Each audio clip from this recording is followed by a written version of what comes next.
The listening lamp flickers to life, illuminating the space between worlds. Here, science whispers to spirit, and reality bends to imagination. Curl up in the cosmic glow as we unveil the extraordinary hidden within the ordinary.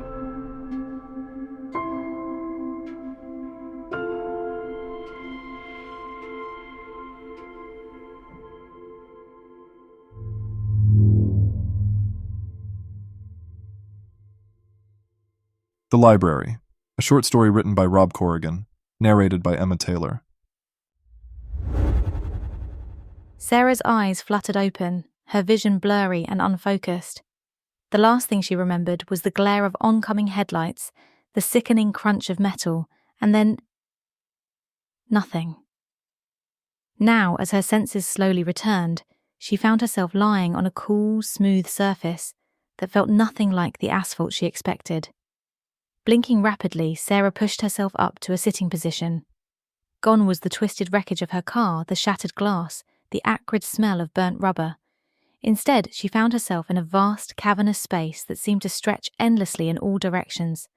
Towering bookshelves rose like redwoods, their tops disappearing into a misty, luminous ceiling.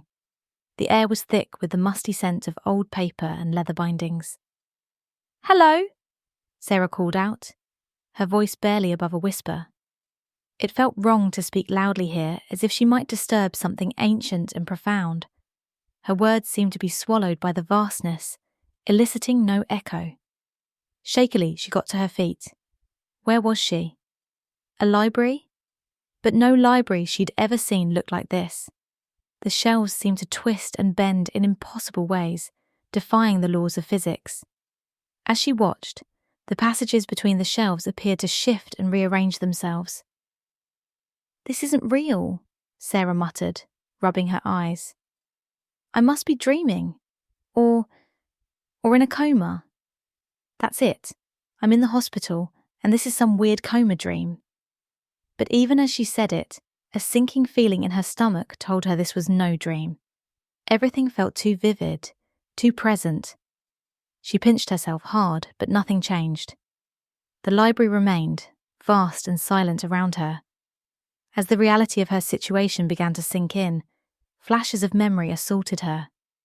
The party, the text message that had made her blood boil with envy, her fingers flying over her phone's keyboard as she crafted a cutting reply. The moment of distraction, the swerve, the oncoming truck. "No," Sarah whispered, her voice breaking. No, this isn't happening. I can't be." Dead. The word hung unspoken in the air, heavy and final. Rage suddenly surged through her. This wasn't fair. She was only 16. She had her whole life ahead of her. And for what? One stupid message? One moment of jealousy? "It's not my fault," she screamed into the silence. "If Melissa hadn't sent that text, if she wasn't always bragging, always trying to make me feel small." But even as the words left her mouth, Sarah knew they rang hollow. Nobody had forced her to read that message while driving. Nobody had made her respond. The choice had been hers, and hers alone. As this realization washed over her, Sarah noticed something strange. The books nearest to her seemed to glow faintly, pulsing in time with her racing heartbeat. Hesitantly, she reached out to touch one. As her fingers brushed its spine, she gasped. For a brief moment, she felt a flash of something. Regret. Pain. A life cut short. Stumbling backward, Sarah's foot caught on something. She looked down to see a thin red thread stretching across the floor. As she watched, it seemed to multiply, spreading out in all directions, connecting various books on the shelves. "What is this place?" she whispered, a mixture of awe and fear in her voice. As if in response, the library's atmosphere shifted subtly. The light dimmed, casting long shadows between the shelves. Sarah felt a prickle on the back of her neck, as if she were being watched. "Hello," she called again, louder this time. "Is anyone there? Please, I need help. I don't understand what's happening." Silence was her only answer, but Sarah couldn't shake the feeling that she wasn't alone, that something or someone was waiting for her to make the next move. Taking a deep breath, Sarah squared her shoulders. She didn't know where she was or what was happening, but she knew one thing. She couldn't stay here, paralyzed by fear and regret. Whatever this place was, whatever had brought her here, she had to face it. With one last look at the impossible expanse of the library, Sarah took a tentative step forward. The red thread at her feet seemed to glow brighter, guiding her deeper into the aisle. As she walked, the weight of her actions, of the life she had carelessly thrown away, pressed down on her. But beneath the guilt and resentment, a tiny spark of curiosity flickered to life. What secrets did this vast repository hold? What truths about herself and others might she uncover here? And most importantly, was there any way to make amends for the terrible mistake that had brought her to this place? With each step, the library seemed to come alive around her, books whispering their stories from the shelves. Sarah's journey into the depths of the library and into the darkest corners of her own soul had begun.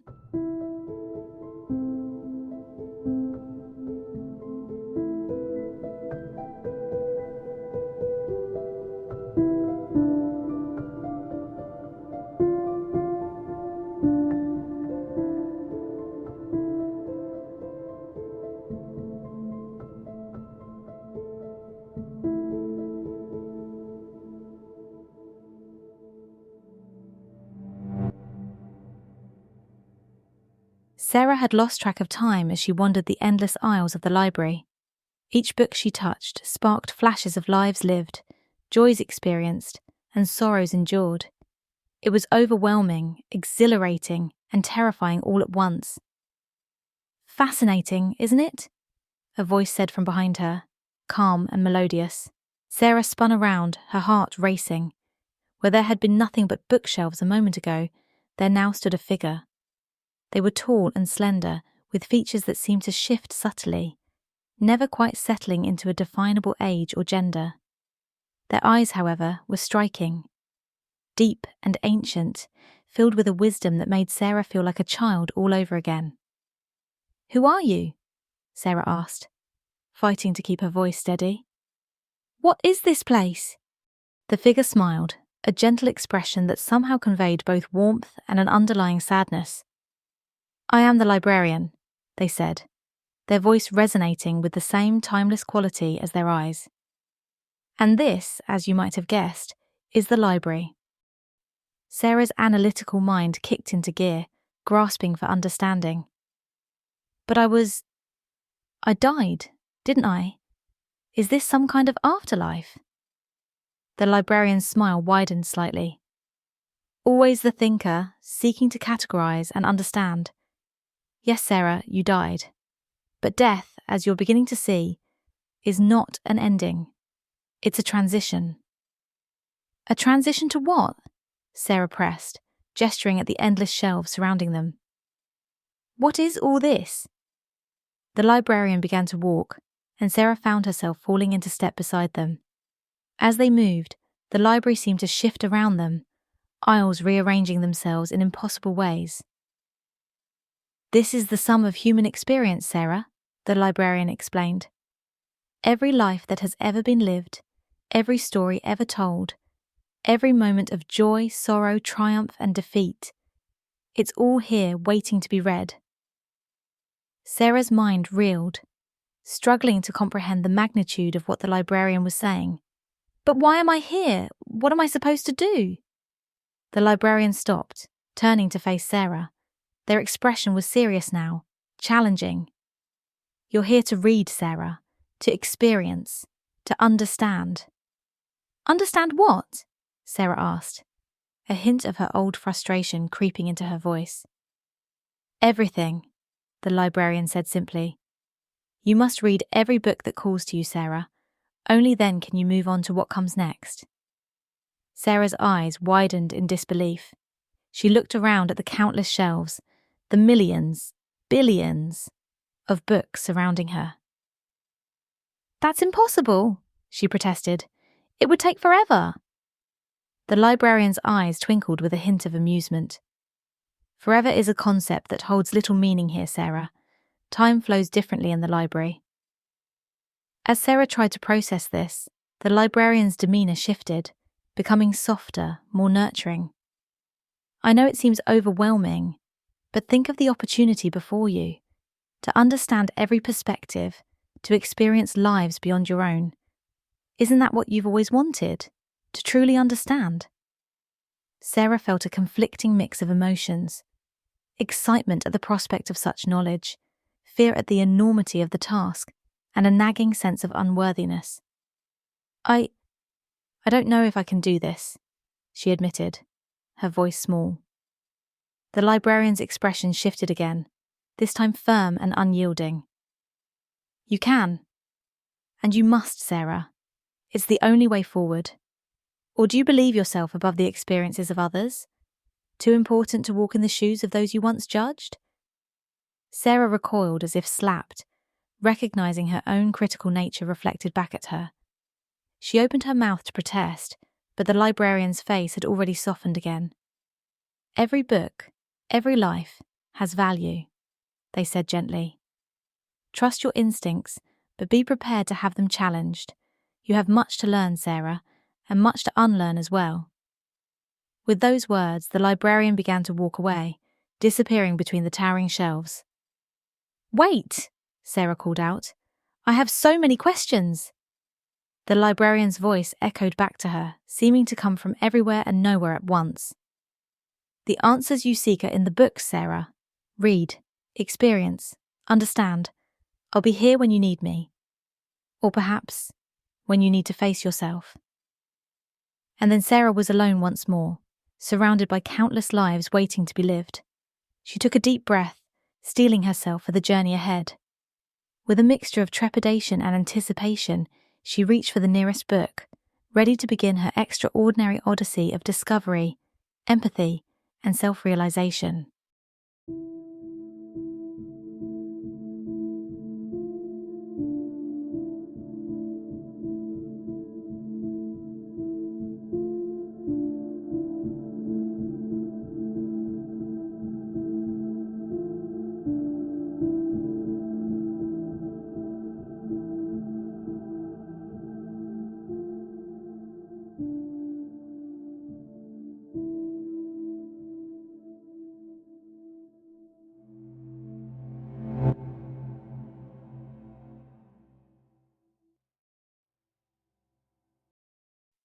Sarah's hand hovered over the books, trembling slightly.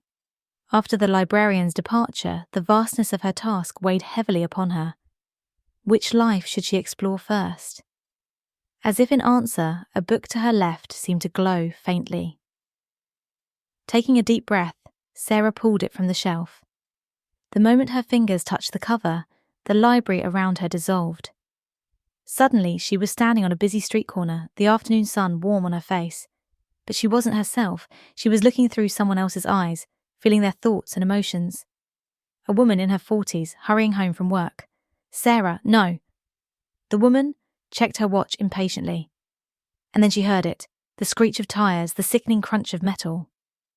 Her head snapped up just in time to see a car careen off the road and wrap itself around a telephone pole. Horror flooded through her as she ran towards the wreckage. She recognized the driver. A teenage girl slumped over the steering wheel, blood trickling from a gash on her forehead. With shaking hands, she dialed 911. The rest of the experience was a blur of sirens, flashing lights, and gut-wrenching guilt. I should have done more, the woman thought, repeatedly. If only I'd been paying more attention, maybe I could have warned her somehow. Sarah gasped as she was abruptly returned to the library, the book falling from her hands. She felt nauseated, the woman's guilt and trauma echoing through her. Was this how it had looked from the outside? The senseless destruction she had caused? Before she could fully process what she'd experienced, Sarah noticed something strange. A thin red thread seemed to extend from the book she'd just read, connecting it to others on nearby shelves. Curiosity momentarily overrode her distress, and she followed the thread to another book. This time, she found herself in the mind of a paramedic, racing towards the scene of an accident. Sarah experienced the adrenaline rush, the laser focus as they worked to stabilize the victim. She felt the paramedics' frustration and sorrow as they realized the girl might not make it. And then the aftermath. The sleepless nights, the second-guessing, the strain it put on their personal relationships. As Sarah returned to the library once more, she noticed the red thread pulsing, almost angrily. It seemed to knot and fray around certain books. With a growing sense of dread, she reached for one of these. Suddenly, she was her older brother, sitting in a hospital waiting room. The fear and anguish were overwhelming. It should have been me, her brother thought. I'm the one who always teases her, who makes her feel small. If only I had been a better brother. Sarah reeled as she was struck by the depth of her brother's love and regret. She had always assumed her brother looked down on her, but now she saw the truth, the admiration, the desire to connect, all buried under layers of sibling rivalry and poor communication. As the experiences piled up, lives touched and forever altered by her single, careless action, Sarah felt herself drowning in guilt and remorse. But something else was growing too, a dawning awareness of the complex web of emotions and relationships she had been blind to in life. The red thread, she realized, didn't just connect the books. It represented the invisible ties between all people, ties that could be strengthened by kindness and understanding, or frayed by envy and resentment. How many of these connections had she damaged with her own negative attitudes? Exhausted, Sarah slumped to the floor of the library. The weight of the lives she'd experienced pressed down on her, threatening to crush her spirit. But beneath the guilt and grief, a tiny spark of something else flickered to life. Understanding, perhaps, or the first fragile tendrils of empathy. She thought of the librarian's words. Every book, every life, has value. She had scoffed at the idea initially, but now she wasn't so sure. Wiping tears from her eyes, Sarah pushed herself to her feet. The task ahead still felt monumental, but she approached it with a new sense of purpose. There was so much more to learn, so many lives to understand. Her hand reached out, guided by the glow of the red thread, and grasped another book. Whatever painful truths awaited her, Sarah was determined to face them. It was the least she could do for those whose lives she had irreversibly altered. As she opened the book, the library once again faded away, and Sarah prepared herself for another journey into the intricate tapestry of human experience.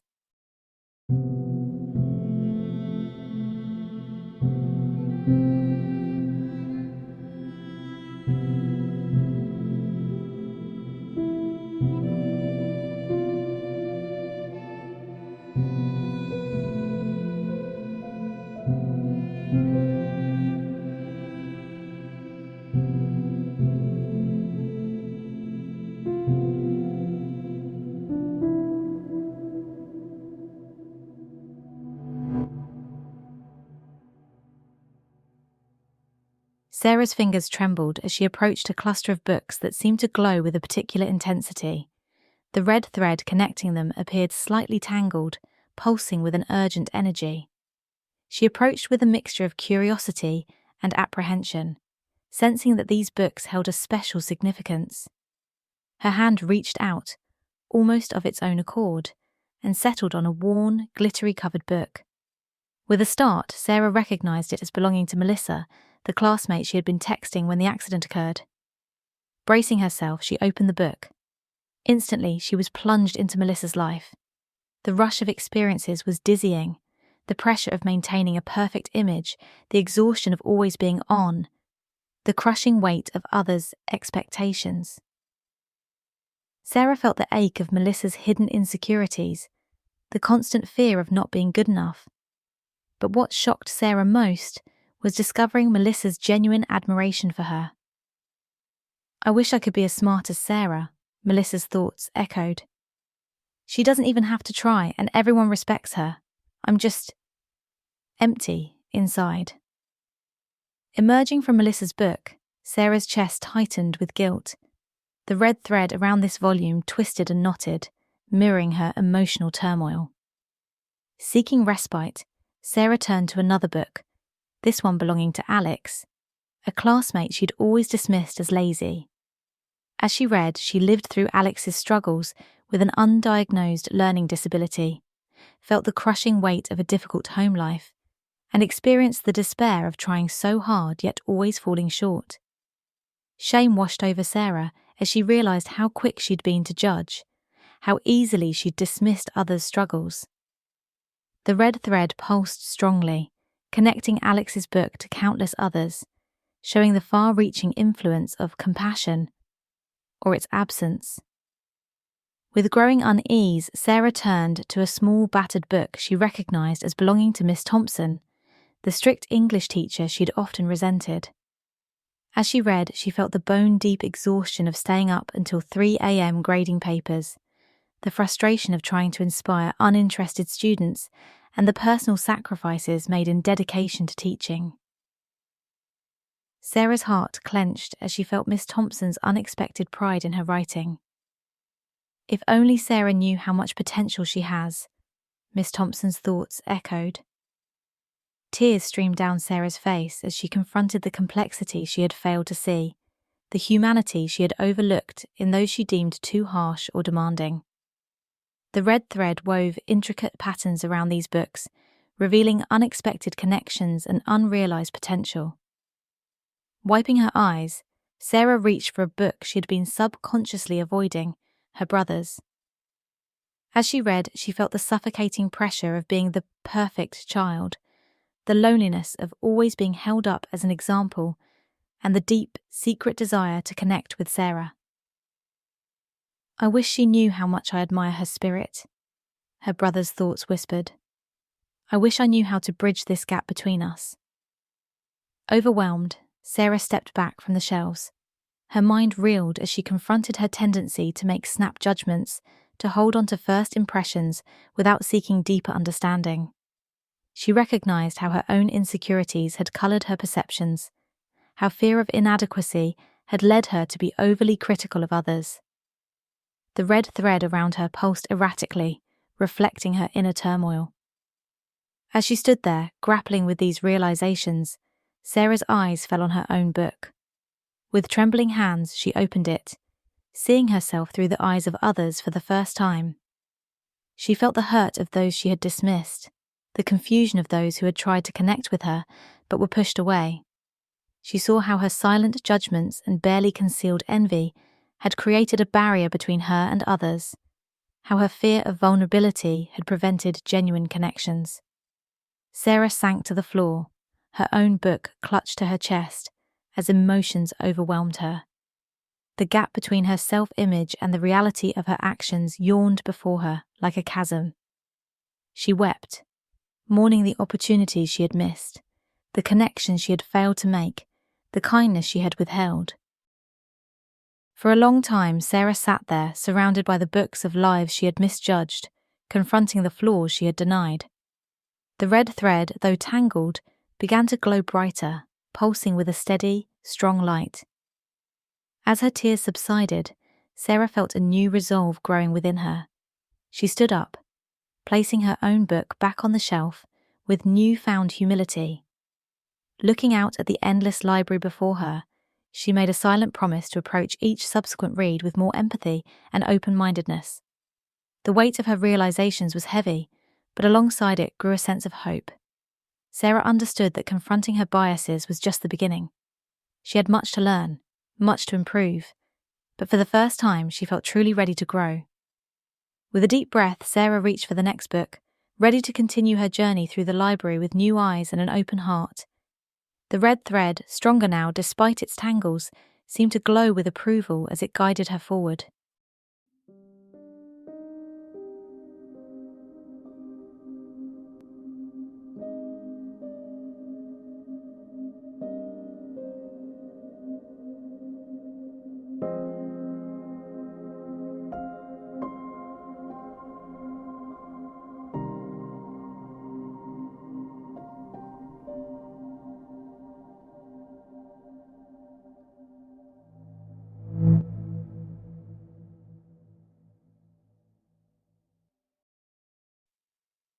Sarah reached for the next book, but before her fingers could touch its spine, the red thread pulsed violently. She gasped as it suddenly expanded, shooting out in all directions like a spider's web caught in a gust of wind. Books began to glow, the light spreading in concentric circles from where she stood. "What's happening?" she whispered. But the library offered no answer. The nearest glowing book flew off the shelf and into her hands. She recognized it instantly. Her parents. With a deep breath, she opened it. The world shattered around her. She was her mother, collapsing to the floor as a police officer delivered the news. She was her father, gripping the kitchen counter so hard his knuckles turned white, shoulders shaking with silent sobs. She felt their guilt. "We should have taught her better. We should have been stricter about phone use." Twisted with a grief so profound it threatened to tear them apart, Sarah watched helplessly as the months went by. She saw her parents' marriage strain under the weight of their loss. Her father threw himself into work, while her mother took a leave of absence, unable to face her students. The house that had once echoed with laughter became a mausoleum of memories. The book fell from her trembling hands, but another immediately took its place. Her brother's. She was drowning in guilt. "It should have been me," her brother's thoughts screamed. Sarah watched her brother spiral into self-destructive behavior, saw his grades plummet, felt the crushing weight of expectations to now fulfill Sarah's lost potential. But then, something shifted. Her brother, giving a tearful speech at a school assembly about the dangers of distracted driving.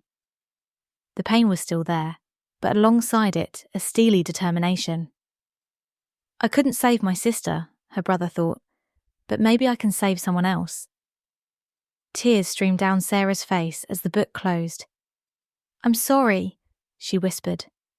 "I'm so sorry." But the library wasn't finished with her.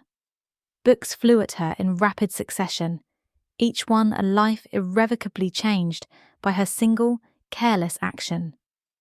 Her best friend, retreating from the world, blaming herself for not somehow preventing Sarah's death. Melissa, the classmate she'd envied, crushed by guilt over the text that led to the accident, facing a barrage of online harassment from those who blamed her. Sarah's secret crush, regretting all the things left unsaid, deciding to become a trauma surgeon to save others where he couldn't save her. A stranger who witnessed the crash, haunted by nightmares, eventually channeling her trauma into becoming a fierce advocate for road safety. The school principal grappling with how to protect other students, implementing new policies while fighting budget constraints. A local app developer inspired by the tragedy to create software to prevent distracted driving, then facing ethical dilemmas about profiting from others' pain. With each book, the red thread grew more complex, connecting lives in ways Sarah could never have imagined. She saw how her death had sparked changes in local traffic laws, how her story had gone viral and reached people across the globe. She even glimpsed futures that would never come to pass. The niece she'd never meet, growing up in the shadow of an aunt spoken of in hushed, reverent tones. The weight of it all, the grief, the guilt, the unexpected ripples of change crashed over Sarah like a tidal wave. She fell to her knees, surrounded by open books, each one a life touched by her single, fatal choice. "Make it stop," she pleaded, covering her ears as if to block out the cacophony of emotions. "I can't bear it." The books began to swirl around her, the red thread whipping about like a storm. Sarah curled into herself, overwhelmed by the enormity of her impact. "It's too much," she sobbed. "How can one person cause so much pain?" "And yet," a gentle voice said, "from pain often comes growth." Sarah looked up through tear-blurred eyes to see the librarian standing before her, the chaos of books and thread calming in their presence. "I've ruined so many lives," Sarah whispered. The librarian knelt beside her. "You've changed many lives," they corrected softly. "Change, even when born of tragedy, carries the seeds of transformation. Look closer." With trembling hands, Sarah picked up the nearest book. It belonged to a girl she'd never met, someone who'd read about her story years after the accident. This girl, moved by Sarah's cautionary tale, had started a peer support group for teens struggling with phone addiction. The red thread connected this book to others, lives touched, possibly saved, by this one girl's actions. "We are all connected," the librarian said, gesturing to the intricate web of red thread that now filled the library. "Every action, every emotion, ripples out to touch countless others. Your task is not to judge these ripples, but to understand them." Sarah nodded slowly, wiping her eyes. The overwhelming guilt and grief still churned within her, but alongside it now was something else, a sense of responsibility, yes, but also of possibility. "I need to see more," she said, her voice hoarse but determined. "I need to understand." The librarian smiled gently. "Then read on, Sarah. The story is far from over." As the librarian faded away, Sarah rose to her feet. The red thread, though still dizzyingly complex, no longer seemed so chaotic. It pulsed with life, with interconnectedness, with potential. Sarah took a deep breath and reached for the next book, ready to dive deeper into the vast, intricate tapestry of cause and effect her life and death had woven.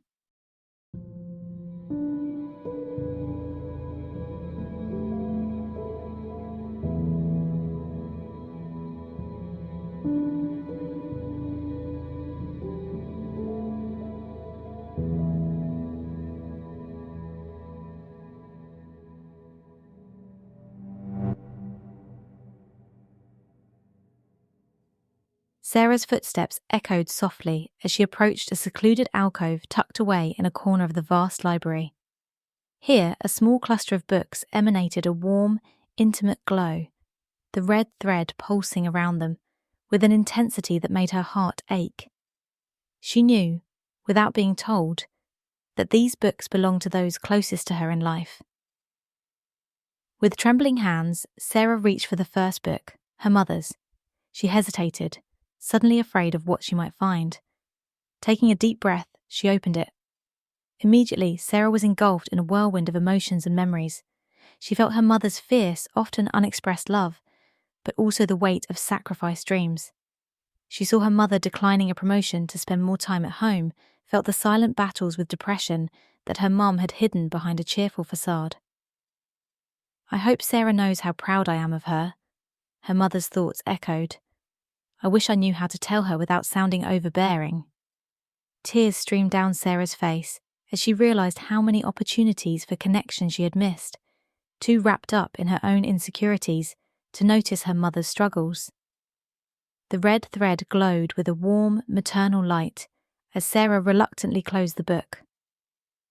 Next, she turned to her father's volume, surprised by its emotional depth.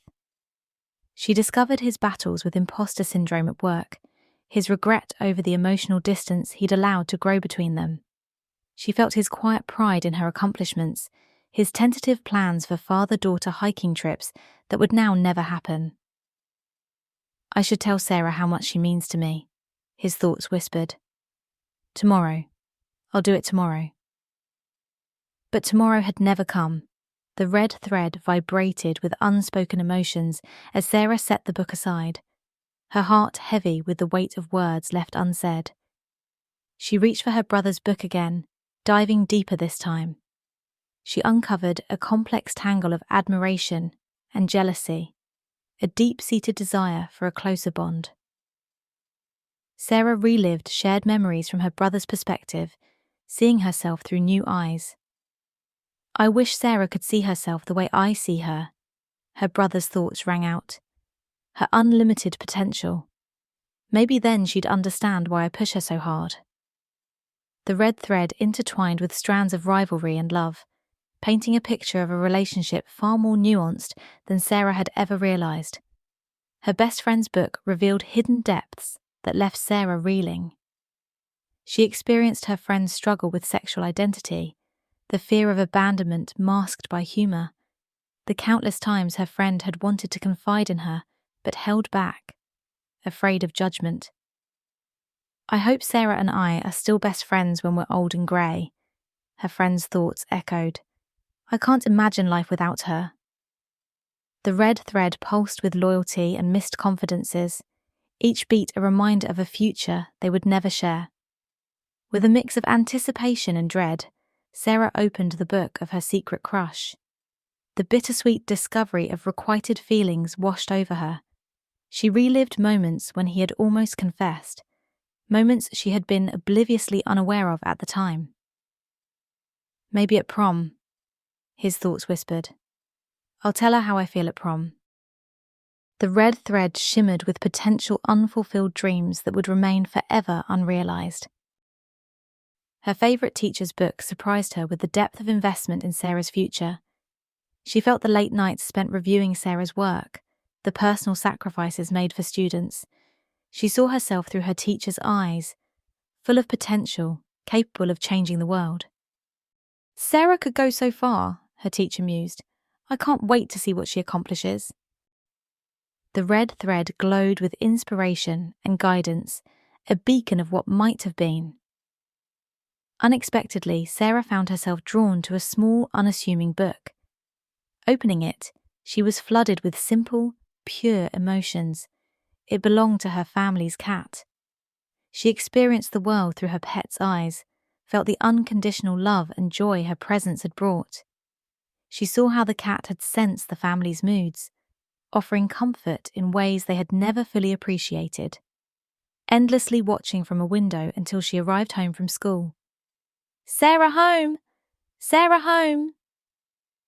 The thoughts were simple, but filled with unbridled happiness. The red thread vibrated with uncomplicated affection, a stark contrast to the complex human relationships surrounding it. Finally, Sarah turned to her own book, seeing herself as others had seen her. She discovered moments of kindness she'd forgotten, impacts she'd made without realizing. She saw potential futures branching out, paths now forever closed to her. The red thread pulsed strongly here, connecting all the other threads in an intricate web of relationships and missed opportunities. Overwhelmed, Sarah sank to the floor, surrounded by the open books of her loved ones. The depth of connections she'd taken for granted, the love she'd been too insecure to fully embrace, the futures she'd lost. It all crashed over her in waves of intense emotion. The red thread pulsated rapidly, reflecting her emotional turbulence. Sarah wept, for the relationships she'd undervalued, for the connections she'd never fully explored, for the love she'd been too blind to see. As her tears subsided, a new awareness began to dawn. She saw now how self-centered she'd been, how her own insecurities and envy had held her back from fully engaging with those who cared for her most. I'm sorry, she whispered to the books around her. I'm so sorry I didn't see you, didn't appreciate you while I had the chance. Slowly, the chaotic pulsing of the red thread began to settle into a steady, warm glow. Sarah stood, wiping her eyes.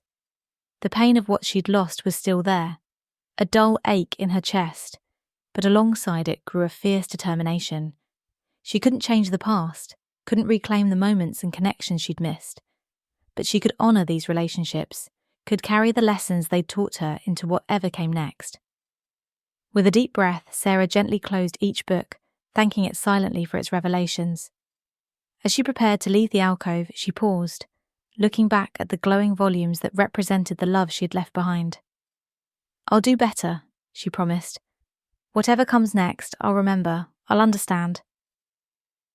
The red thread hummed in response, a warm, comforting presence as Sarah stepped forward, ready to face the next phase of her journey with new eyes and an open heart.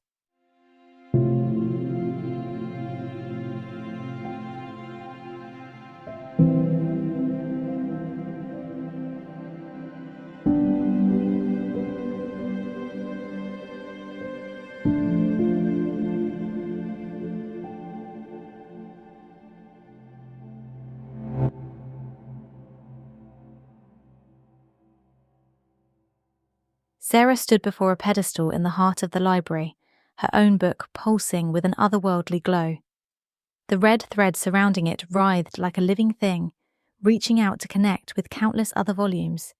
Her hand trembled as she reached for the cover, a mix of dread and curiosity churning in her stomach. "Come on, Sarah," she whispered to herself. "Time to face the music." As her fingers brushed the spine, the library dissolved around her. She was floating in a sea of memories, watching her life unfold like a movie in fast forward. A toddler with pigtails and a gap-toothed grin, twirling in a sunbeam. "Look, Mummy! I'm a princess!" The red thread shimmered with innocence and joy. Then, a flash forward. 6-year-old Sarah, staring longingly at a classmate's new shoes. The first tendril of envy, small but unmistakable, curled around her heart. The thread darkened slightly. Middle school. Sarah hunched over a test paper. A perfect score, but her eyes darted to her best friend's desk, a smirk playing on her lips as she glimpsed a lower grade. The thread twisted, taking on a sickly hue. High school Sarah, her mask of confidence firmly in place.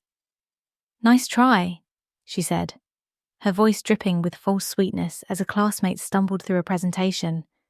But inside, a voice whispered, "I'm better than all of them."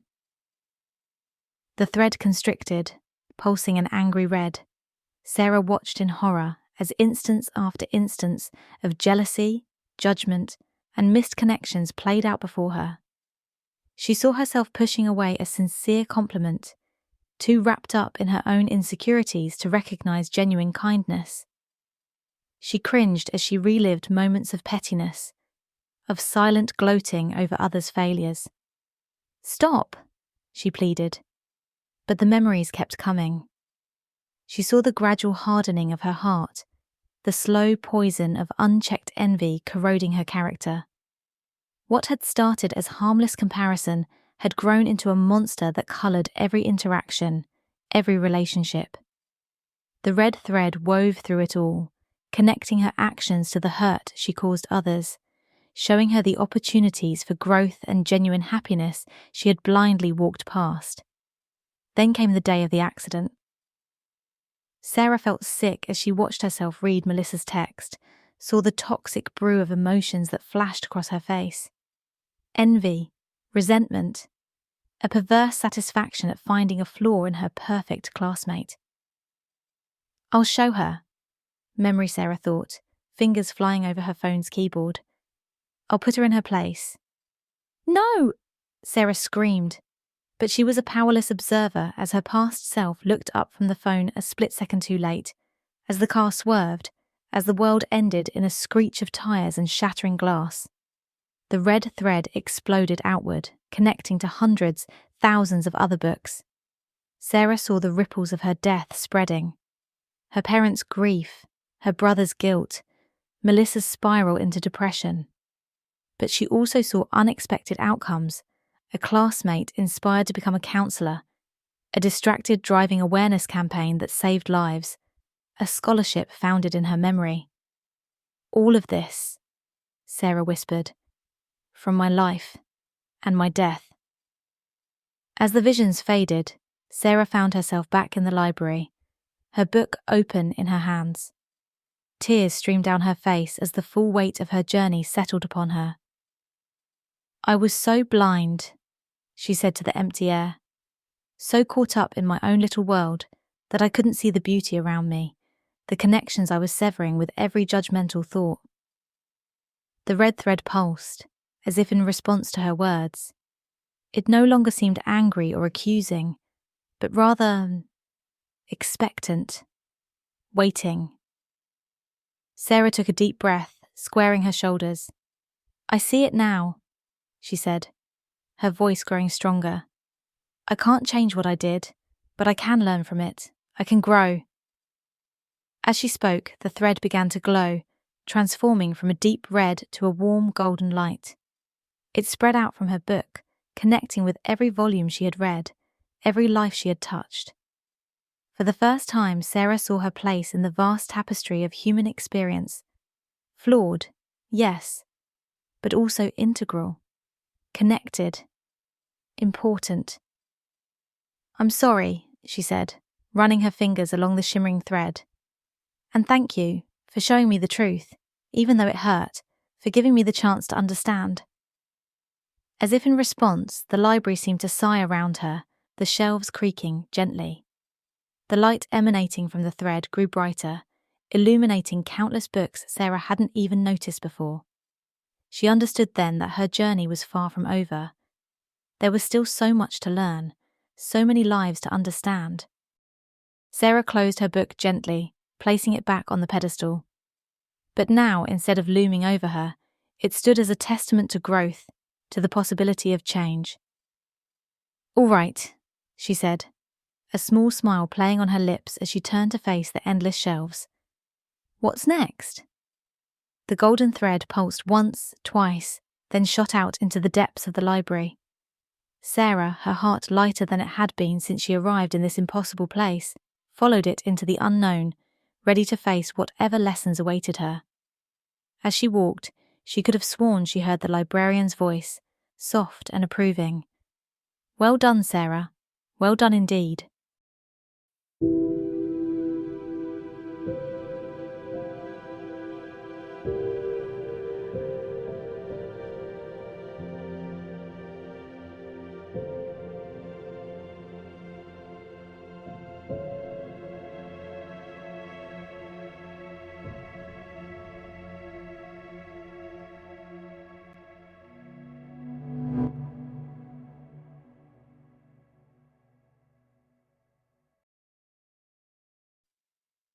Sarah wandered aimlessly through the library, her footsteps echoing in the increasingly oppressive silence. The warm glow that had illuminated the endless shelves was fading, replaced by long, creeping shadows. As she walked, the books seemed to grow heavier, their spines groaning under the weight of untold stories and unexpressed emotions. "What's the point?" Sarah whispered, her voice cracking. "I can't change anything. I can't fix what I've done." As if in response to her despair, the shelves began to close in, the aisles narrowing until Sarah felt she could barely breathe. The red thread that had been her guide now hung limp and frayed, barely visible in the gloom. Flashes of memory assaulted her, the cruel smirk she'd worn when a classmate failed a test, the bitter thoughts she'd harboured against her own brother, the countless moments she'd chosen, envy over empathy.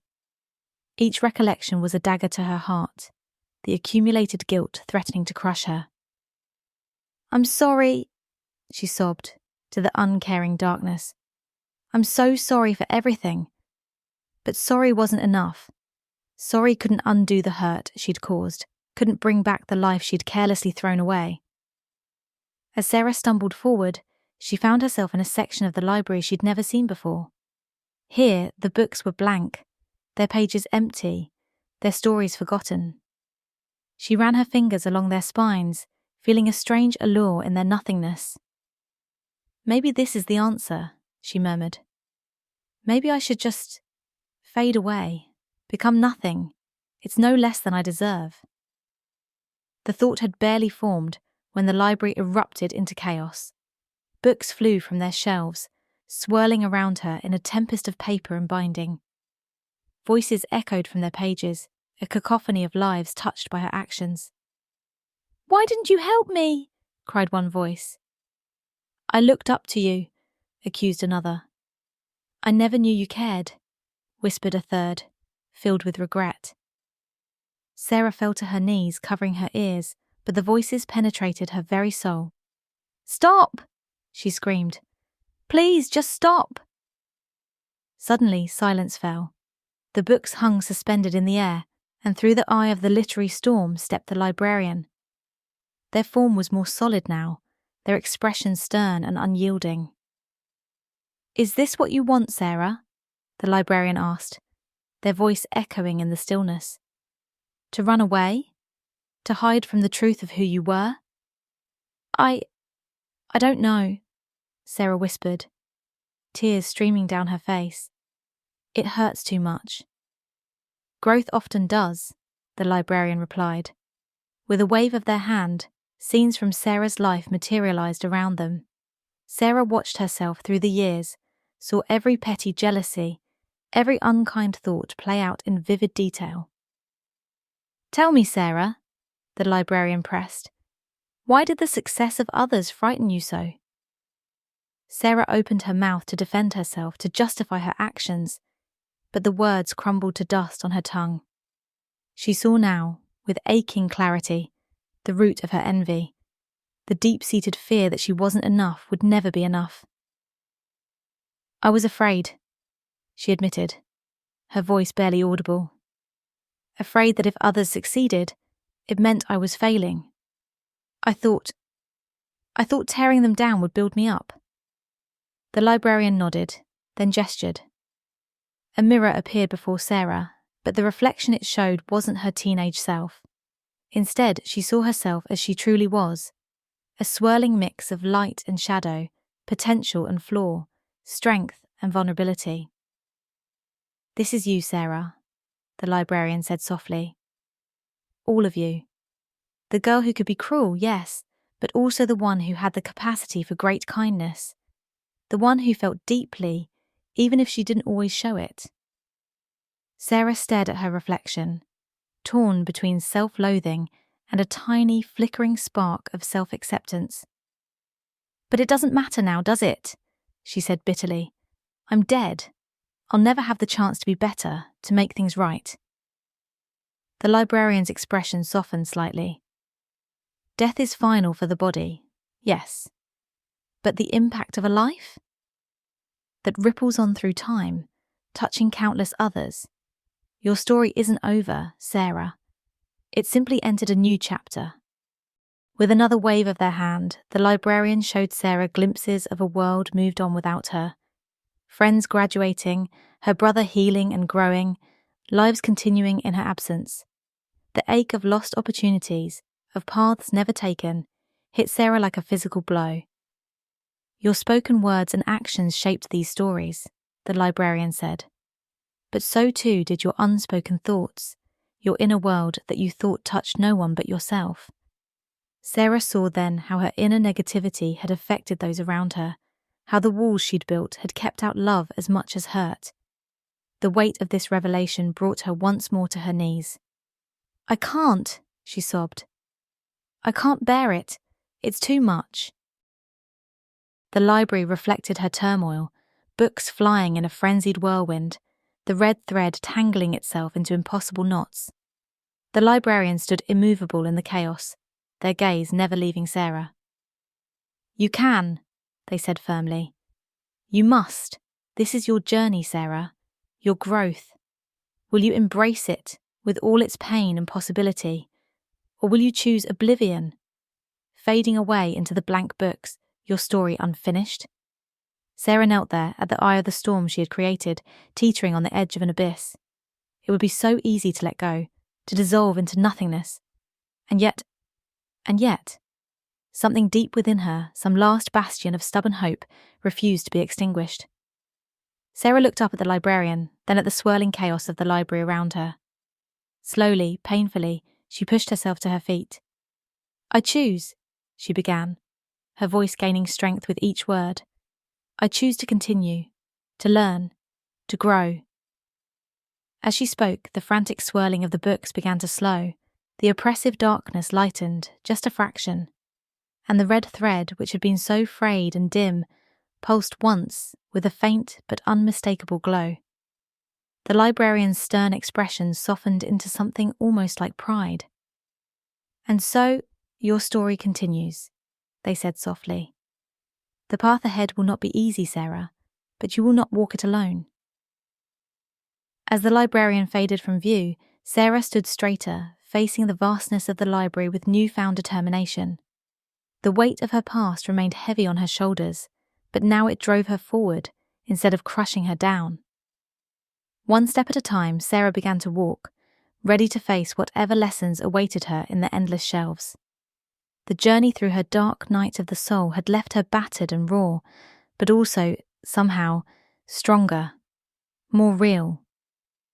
And in the deepest heart of the library, unbeknownst to Sarah, a new book began to write itself, its pages filled with the story of a girl who faced her darkest self and chose, against all odds, to grow.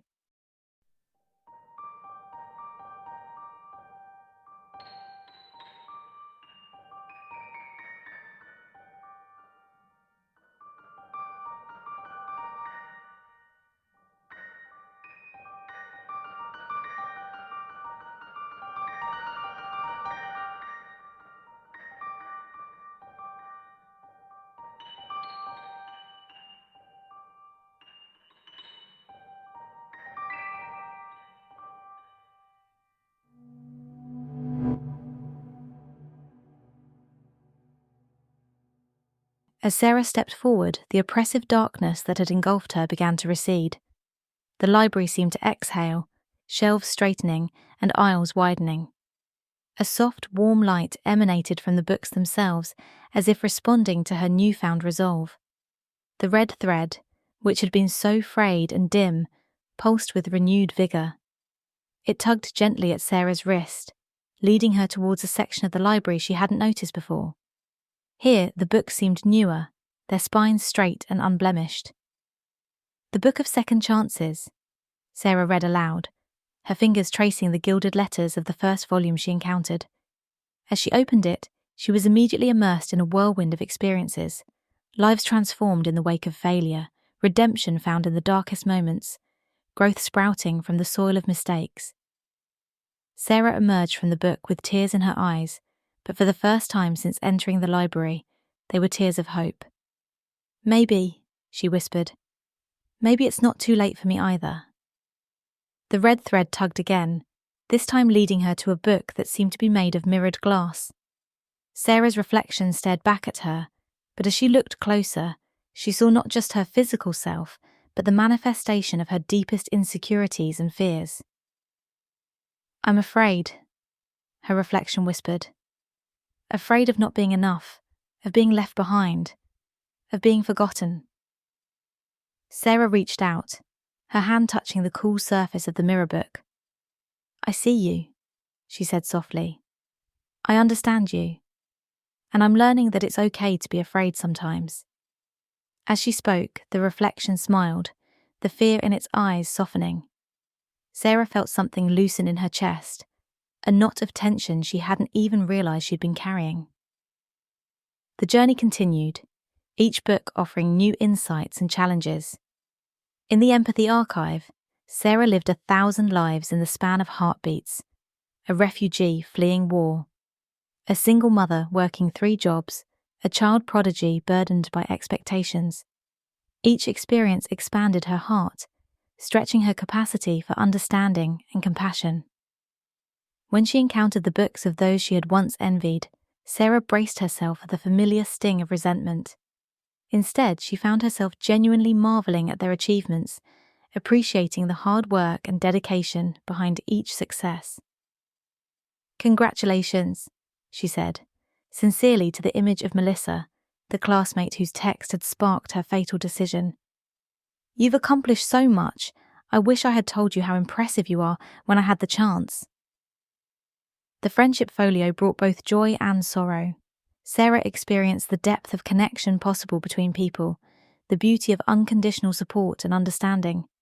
She mourned the friendships she had taken for granted, the bonds she had allowed to weaken through neglect or jealousy. But with the grief came determination, to be a better friend, to cherish connections, even if only in memory. In the Garden of Growth, Sarah found herself surrounded by books that looked like seeds. As she read each one, plants sprouted and flourished, creating a lush, vibrant landscape within the library. She realized that each small action, each moment of kindness or understanding, had the potential to grow into something beautiful. The red thread, which had been her guide throughout this journey, began to weave an intricate pattern in the air around her. Sarah watched in awe as it connected to every book she had read, every life she had touched, creating a complex and beautiful tapestry. "I see now," Sarah breathed, reaching out to touch the glowing threads. "We're all connected. Every action, every word, every thought, they all matter. They all contribute to this grand design." As if in response to her realization, a familiar book appeared before her, the mirror that had shown her true self. With a deep breath, Sarah opened it. The reflection that greeted her was both familiar and new. She saw her flaws, yes, the capacity for envy, the fear of inadequacy, but she also saw her strengths, the empathy she had cultivated, the understanding she had gained, the genuine desire to grow and do better. "I accept you," Sarah told her reflection. "All of you, and I promise to keep learning, keep growing." As she closed the book, Sarah noticed something extraordinary. The red thread was extending beyond the confines of the library, reaching out into some unseen realm. She understood then that her journey, her growth, had the potential to influence the world beyond, to perhaps prevent others from making the same mistakes she had. The library around her had transformed. Gone was the oppressive darkness, the weight of regret and missed opportunities. In its place was a bright, vibrant space humming with potential energy. The books glowed with untold stories, unwritten futures.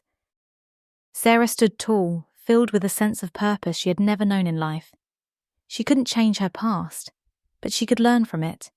She couldn't reclaim the life she had lost, but she could ensure that her death had meaning. "I'm ready," she said to the library, to the universe, to herself. "I'm ready for whatever comes next." The red thread pulsed in response, illuminating a path forward. With a heart full of newfound understanding and a spirit renewed, Sarah took her first step into the next chapter of her extraordinary journey. As she walked, the books around her seemed to whisper in anticipation, eager to share their wisdom, their stories, their potential for growth. And Sarah, for the first time since entering this impossible library, felt truly, vibrantly alive.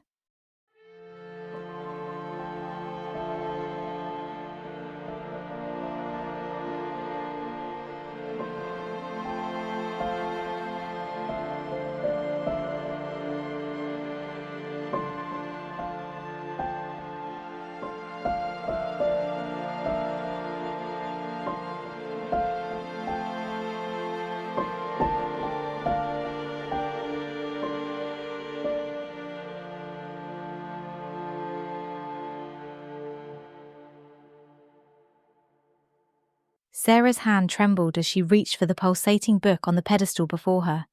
Its cover shimmered with an otherworldly light, and embossed in shifting, silvery letters was the title, Echoes of Sarah. She hesitated, her fingers hovering just above the cover. Did she truly want to see the aftermath of her death, the pain she had caused? Taking a deep breath, Sarah steeled herself and opened the book. The library dissolved around her, and Sarah found herself standing in her family's living room. The air was thick with grief, almost suffocating. Her parents sat on the couch, her mother sobbing into her father's chest, his own tears falling silently into her hair. The sight pierced Sarah's heart. "I'm so sorry," she whispered, knowing they couldn't hear her. The scene shifted, and Sarah saw her brother sitting alone in his room, surrounded by photos of the two of them.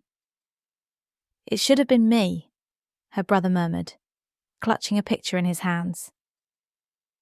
Sarah wanted to reach out, to tell her brother it wasn't his fault, but the image faded, replaced by a series of rapid-fire visions. Her best friend, eyes hollow with depression, eventually channeling her pain into creating a distracted driving awareness campaign, a school assembly where students shared memories of Sarah, town hall meetings filled with angry, scared parents demanding action. "I had no idea," Sarah breathed, overwhelmed by the ripples of her death. The book's pages turned, and Sarah found herself following Melissa's journey. She watched her classmate crumble under the weight of guilt and social backlash, only to slowly rebuild herself through therapy and self-reflection. Years passed in moments, and Sarah saw Melissa standing at a podium, passionately advocating for responsible social media use and the dangers of cyberbullying.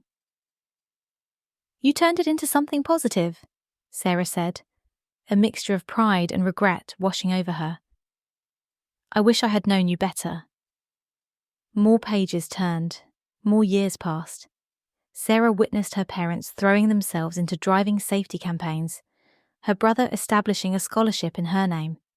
She saw her story go viral, sparking national conversations about teen phone addiction. New apps were developed, promising to curb distracted driving. But it wasn't all positive. Sarah also saw the lingering pain in her family's eyes, the what-ifs that would always haunt them. She felt the weight of birthdays not celebrated, graduations not attended, a life unlived. Yet, amidst the sorrow, unexpected flowers of hope bloomed. Sarah watched in awe as classmates she had barely known were inspired to pursue careers in counselling and psychology, determined to help others navigate the turbulent waters of adolescence. She saw a student support group formed to address issues of envy and self-esteem, its members openly discussing the insecurities Sarah had kept bottled up inside. The book's pages began to turn faster, showing glimpses of a future beyond what Sarah could have imagined. 5 years after her death, her town had seen a significant reduction in distracted driving accidents. 10 years on, her story was being taught in driver's education classes across the country. And 20 years later, she watched with tears in her eyes as a young woman who could only be her niece shared Aunt Sarah's cautionary tale with her own classmates. It didn't end with me, Sarah realized, her voice filled with wonder. My story, it kept going. It made a difference.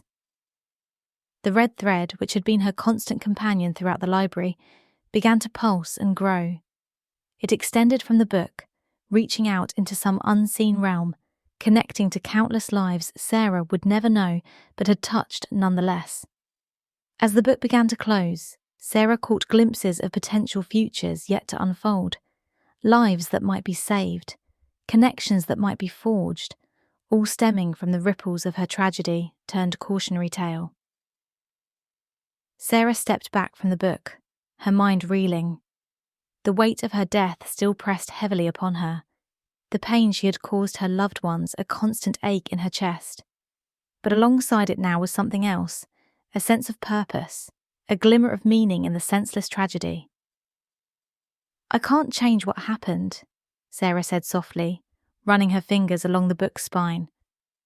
I can't take away the pain I caused, but maybe my story can prevent it from happening to someone else. Maybe something good can come from my mistakes. The red thread hummed in response, its glow intensifying. Sarah understood then that her influence, her story, extended far beyond the pages of this book, far beyond the confines of the library itself. She was a part of something larger, a vast tapestry of interconnected lives and choices. With this realization came a renewed sense of responsibility. Her journey wasn't over. In many ways, it was just beginning. There were still lessons to be learned, wisdom to be gained, perhaps even a form of redemption to be found. Sarah squared her shoulders, facing the endless shelves of the library with newfound determination. Okay, she said, her voice stronger now. What's next? How can I help? How can I make this mean something? As if in answer, the red thread tugged gently, leading her deep into the library. Sarah followed, her heart full of a complex mixture of sorrow, hope, and resolve. Her story wasn't finished, and somewhere in these endless shelves of human experience, she would find her next chapter.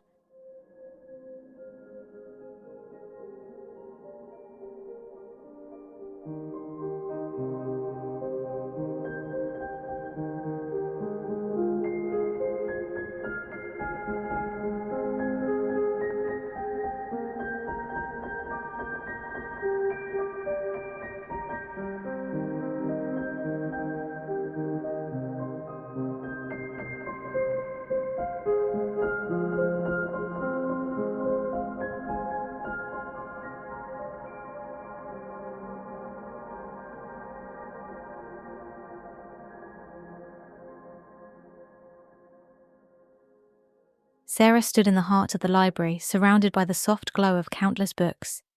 The red thread that had been her guide now pulsed in harmony with her own heartbeat, its light suffusing her very being. As she gazed at the endless shelves, a profound realization washed over her. This was never just about me, was it? She whispered to the library. It was about learning, growing, understanding, so I could help others do the same. As the thought formed, Sarah felt a change begin within her. It started as a warmth in her chest, spreading outward until her entire body tingled with energy. The library around her shifted and swirled, books rearranging themselves, aisles widening and narrowing. Sarah watched in awe as her hand began to shimmer, becoming at once more solid and more ethereal. The transformation was both gradual and sudden. One moment, Sarah was still the teenage girl who had entered the library, burdened with regret and confusion. The next, she stood taller, her form radiating a quiet wisdom and boundless compassion. The red thread that had been her companion throughout her journey now wove itself into the very fabric of her being, connecting her irrevocably to the library and all the stories it contained. As the last echoes of her transformation faded, Sarah felt a new presence enter the library. Her heart swelled with empathy, remembering her own bewildered arrival. With a gentle smile, she turned to face the newcomer. A young man stood at the entrance, his form flickering slightly. Confusion and fear etched across his face. Sarah's enhanced senses picked up flashes of his final moments, a bitter argument, a reckless decision, a crash not unlike her own. The parallels made her heart ache, but they also filled her with determination. She knew exactly what this soul needed. "Welcome," Sarah said softly, approaching the young man. "I imagine you have many questions." The newcomer startled at her voice, eyes wide with a mixture of relief and apprehension. "Where am I? What is this place?" Sarah smiled, memories of her own similar questions flooding back. "This is the library," she explained, her voice carrying the weight of hard-earned wisdom. "A place of stories, of lives lived and lessons learned, and you, my friend, are about to embark on quite a journey." "But I died, didn't I?" the young man asked, his voice breaking. Sarah nodded, her eyes filled with compassion. "Yes," she said gently, "but death, as you'll come to understand, is not an ending. It's a transition, a chance to learn, to grow, to understand yourself and others in ways you never could before." As she spoke, Sarah noticed a new red thread shimmer into existence, connecting to the young man's heart. Her own thread, now an integral part of the library itself, pulsed in response. "Your story isn't over," Sarah continued, gesturing to the endless shelves around them. "In fact, in many ways, it's just beginning. There's so much to discover about yourself and about the vast, interconnected tapestry of human experience." The young man looked around, a glimmer of curiosity breaking through his fear. Will you show me?" Sarah's smile deepened. "I'll guide you," she said. "But the journey is your own. You'll face hard truths and beautiful revelations. You'll learn to see through the eyes of others, to understand the far-reaching consequences of every action and every unspoken thought. It won't be easy, but I promise you, it will be worth it." As she prepared to lead the newcomer deeper into the library, Sarah took a moment to reflect on her own journey. From a self-absorbed teenager to the librarian, guardian of stories, and guide to lost souls. The grief and regret that had once consumed her were still there, but transformed into tools of empathy and understanding. "Are you ready?" she asked the young man, holding out her hand. He hesitated for just a moment before nodding, reaching out to take her offered hand. As their fingers touched, the library hummed with energy, books glowing brighter as if in anticipation of the journey to come. Sarah led the way into the labyrinth of shelves, her heart full. She knew the path ahead would be challenging for her new charge, filled with painful revelations and difficult growth, but she also knew the profound transformation that awaited him, the expanded consciousness and deep understanding that would blossom from his trials. As they walked, Sarah sent out a silent wish for the young man, for all the souls she would guide in the future. May they learn, may they grow, may they come to understand the beautiful, terrible, complex interconnectedness of all things. The library pulsed around them, infinite in its wisdom, eternal in its patience, and Sarah, once the student, now the teacher, stepped forward into her new role, ready to help another lost soul find its way through the endless shelves of human experience. The journey never truly ends, she realized. It simply changes, grows, evolves. And in that endless cycle of learning and teaching, of falling and rising, of hurting and healing, we find the very essence of what it means to be human. With that thought, Sarah, the librarian, turned to her new charge and said, "Now let's begin your story." The library sparkled with infinite possibility as a new tale began to unfold.